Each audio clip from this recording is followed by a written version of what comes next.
Ipatutupad na muli ng MMDA ang no contact apprehension policy kasunod ng partial lifting sa TRO ng Korte Suprema. Pero sa mga pangunahing kalsada lang yan.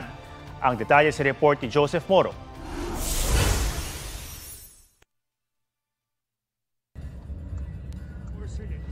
Napasakay ng e-trike nang wala sa oras ang traffic enforcer nito habang hinuhuli ang rider sa EDSA Taft sa Pasay. Ito, pinapara sir Habang sinampan niya yung kasama nating enforcer alis pa disgrasya Wala naman lisensya.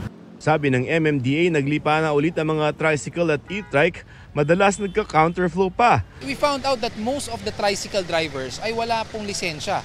Kung hindi naman po walang lisensya, expired po. Maraming tricycle ang nahatak.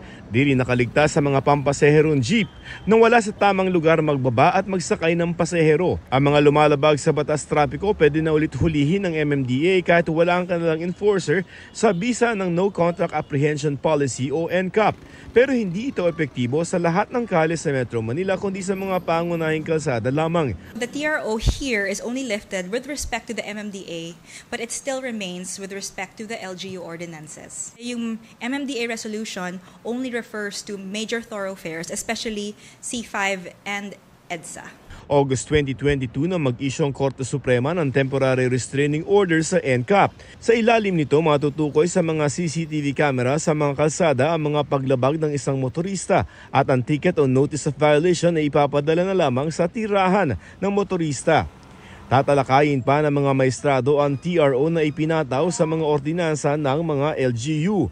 Welcome development para sa MMDA ang desisyon ng SC. Yung mga violators, hindi na namin kailangan parahin, magtalo, issuehan physically ng ticket na habang ginagawa yon ay nakakaabala pa sa traffic. So kung may NCAP, tuloy-tuloy na yung takbo at uhulihin na lang namin through CCTV cameras. Bawa nasa dati pang owner, iba pala yung nakagawa ng violation. So paano naman yun? Wala naman tayo magagawa dyan sir kung ibabalik na Mas okay yung ganun. Yung mga pasaway, edi medyo nag-iingat na nagkakaroon ng disiplina. Makatutulong din daw para sa MMDA ang NCAP habang kinukumpuni ang EDSA. Simula June 13 ang rehabilitasyon. Unang maapektuhan ang bahagi ng EDSA mula Rojas Boulevard sa Pasay hanggang Guadalupe sa Makati. Ayon sa DPWH, isa-isahin ang mga lane para hindi kailangan tuluyang isara ang EDSA. Yung mga kababayan natin na imbes na sa EDSA, meron silang ibang dadaanan, alternative na dadaanan. At ang pinakamadaling alternative na dadaanan ay ang Skyway. Para mabawasan ng trapiko, planong ilibre ang ilang bahagi ng Skyway.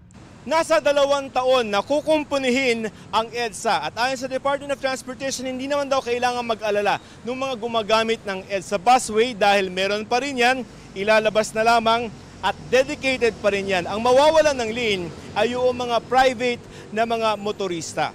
Wala tayong magagawa. Kailangan unahin natin ang commuter. Joseph Morong, nagbabalita para sa GMA Integrated News.